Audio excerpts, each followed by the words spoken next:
Assalamualaikum warahmatullahi wabarakatuh. Rekan-rekan mahasiswa yang saya hormati, pada pertemuan kali ini kita akan membahas menyempurnakan siklus akuntansi. Siklus akuntansi itu dimulai dari yang pertama adalah penelaahan bukti transaksi. Kita harus sudah memastikan bahwa bukti transaksi itu sah sebelum dicatat pada jurnal. Untuk bukti transaksi yang belum sah tidak bisa dicatat dalam jurnal umum maupun jurnal khusus. Setelah dicatat dalam jurnal, maka transaksi itu, jurnal itu langsung diposting ke buku besar. Buku besar itu bisa terdiri dari buku besar kas, buku besar piutang, buku besar persediaan.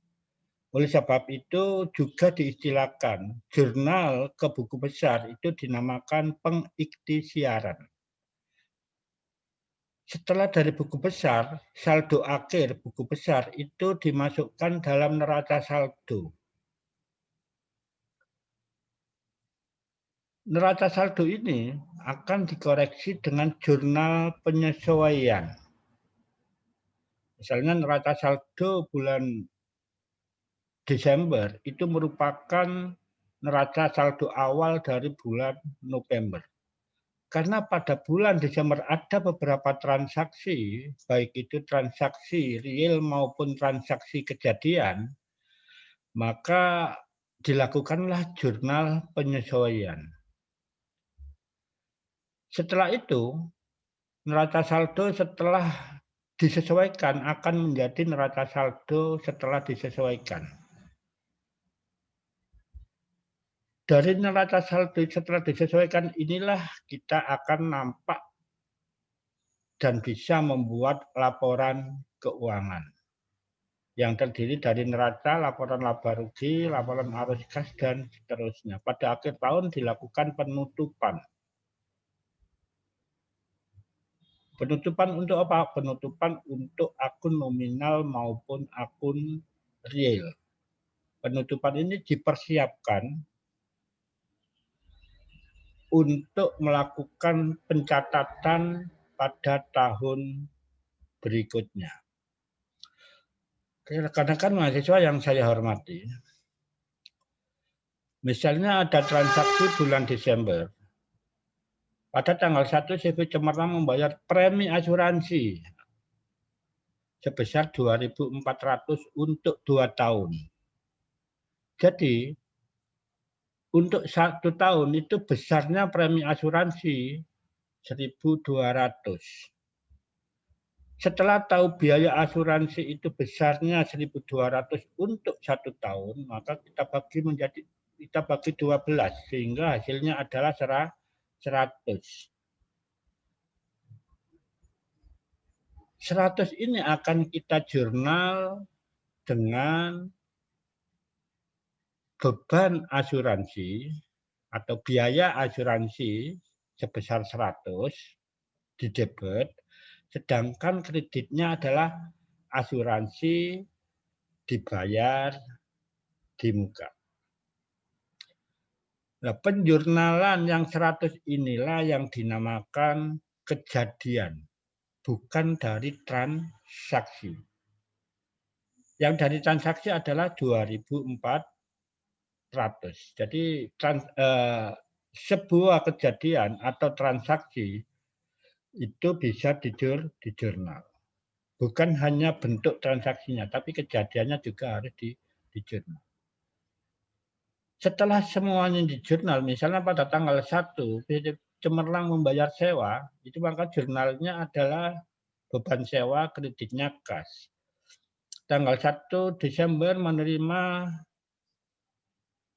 sebesar 3.600 untuk sewa mulai bulan 1 Januari. Nah, ini ada transaksi juga ada kejadian. Transaksinya adalah menerima sewa 3.600 untuk 3 bulan mulai tanggal 1. Maka kita harus hitung berapa pendapatan yang dinikmati pada bulan Desember, maka 3.600 kita bagi menjadi 3, yaitu pendapatan yang diterima, yang dinikmati pada tanggal 1 sampai 31 Desember adalah 900. Maka jurnalnya adalah pendapatan sewa debit, pendapatan sewa diterima di debit, kreditnya adalah pendapatan sewa. Yang keempat, CV Cemerlang membeli peralatan kantor dengan kredit, maka ini di jurnal peralatan kantor, debitnya, kreditnya, utang usaha. Tanggal 6 membayar iklan, maka jurnalnya adalah debit beban iklan, kreditnya kas. Membayar gaji tanggal 31, maka debitnya adalah beban gaji, kreditnya adalah kas. Setelah proses jurnal itu selesai, maka kita masukkan ke dalam neraca saldo, kertas kerja neraca saldo. Inilah penampakan ya penyesuaian neraca saldo dari transaksi-transaksi bulan Desember. Misalnya kas, saldo awal bulan Desember adalah 5.900. Transaksi pada bulan Desember itu debitnya ada 3.600, kreditnya adalah 5.505. Dari mana 3.600? Dari pendapatan diterima di muka.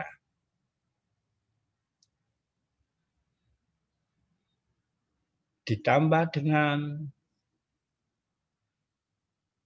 terus dikurangi dengan 5.505. Maka neraca saldo setelah penyesuaian untuk kas itu adalah 3.995. Hasilnya itu dari 5.900 ditambah 3.600 dikurangi 5.505. Nah, neraca saldo setelah penyesuaian inilah yang nantinya akan kita jadikan laporan keuangan dalam bentuk neraca. Proses selanjutnya akan sama, seperti asuransi dibayar di muka. Saldonya kosong, yang ada dalam penyesuaian. Debit 2.400, kredit 100. Sehingga neraca saldo setelah penyesuaian itu adalah debit dikurangi kredit sebesar 2.300. Perlengkapan kantor. Dalam bulan Desember tidak ada transaksi yang melibatkan perlengkapan kantor, sehingga neraca saldo setelah penyesuaian langsung diisi dari saldo bulan Desember, langsung dimasukkan ke neraca saldo setelah penyesuaian. Setelah semua transaksi itu dimasukkan dalam penyesuaian, maka teliti jumlah akhir dari semua transaksi itu, debit dan kreditnya itu harus sama. Kita harus ingat persamaan akuntansi itu harta harus sama dengan kewajiban dan modal. Rekan-rekan mahasiswa yang saya hormati, setelah kita melakukan penyesuaian dalam kertas kerja neraca saldo, maka langkah selanjutnya itu adalah memasukkan neraca saldo setelah penyesuaian ke dalam akun neraca maupun akun laba rugi. Akun laba rugi itu diisi dari pendapatan jasa, ada 8.400. Langsung kita jumlahkan ke totalnya yaitu 8.400. Sedangkan beban itu ada 4.250 ditambah 1.600 ditambah 180, totalnya adalah tidak 8.400. Karena antara debit dan kredit itu tidak sama, maka ketidaksamaan itu harus kita cari, disebabkan laba atau rugi.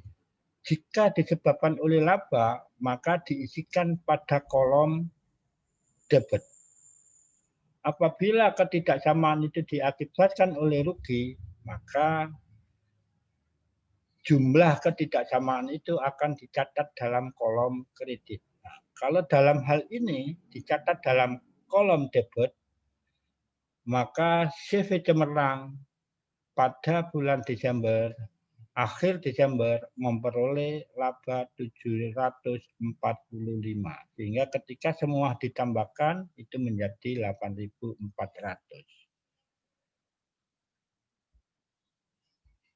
Dalam neraca, laba rugi ini tidak tetap di posisi debit, tapi pindah ke posisi kredit. Kenapa? Karena laba itu akan menambah modal. Karena di neraca modal itu ada di sebelah kredit, maka laba juga harus ditempatkan pada sebelah kredit. Jumlah-jumlah dalam kolom neraca itu juga diambilkan dari neraca setelah penyesuaian. Neraca setelah penyesuaian sebelah debit ya dimasukkan ke neraca sebelah debit. Yang kredit juga dimasukkan ke sebelah kredit. Rekan-rekan mahasiswa yang saya hormati, laporan laba rugi. Laporan laba rugi itu adalah sebuah laporan yang digunakan untuk melaporkan berapa sih laba yang diperoleh dan berapa sih rugi yang diperoleh.